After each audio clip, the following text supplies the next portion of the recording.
Excited na ba kamo katan habang sa Sug Day this coming September 16 to 18? Assalamualaikum pakatan bang sa Sug.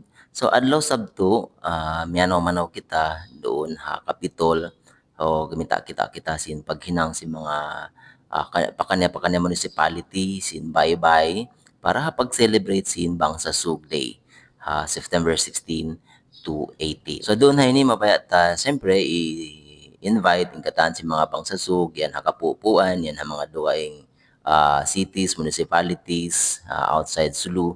So kari na kamo September 16 to 18 kasi mataod mga pre-prepare since Sulu Provincial Government mga activities biyan na buka mga highlights in street dance competition. So malingkat talaga nagpa-practice na yung mga pakanya-pakanya municipalities para competition yan. So hawak to yan, dahan yung mga chikiting niyo, ang mga bata-bata.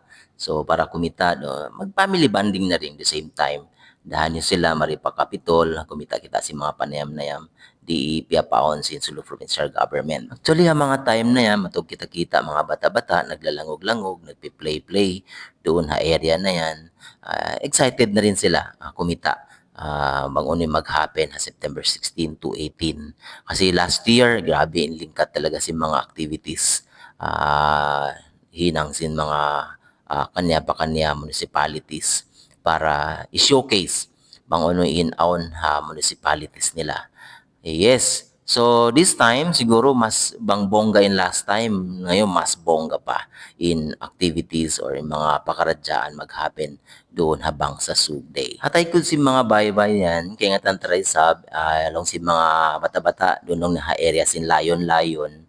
So doon na area yan, mataod mga activities, mandali nila mahinang, like magdakan-dakan sila, magluros-luros sila, like a monkey daw. So yan, yung mga bata-bata mga activities na pwede nila paghinangon. So ayun yung mga actually area na accessible mga kabataan bang during Saturday and Sunday whereon sila class manjari sila mari pa mga area ini. So malano actually malano siya. So open ini to all whereon entrance fee manjari kamo mari anytime. Sa minsan sa biyadto patumtum ding sing kami din ha bumbero tausog. Please man kamo manaw din ha bye. Siguro hanutod wayroon mga uno-uno na panyap kiabin. Manjari pagtagnaan sin sunog. So assalamualaikum.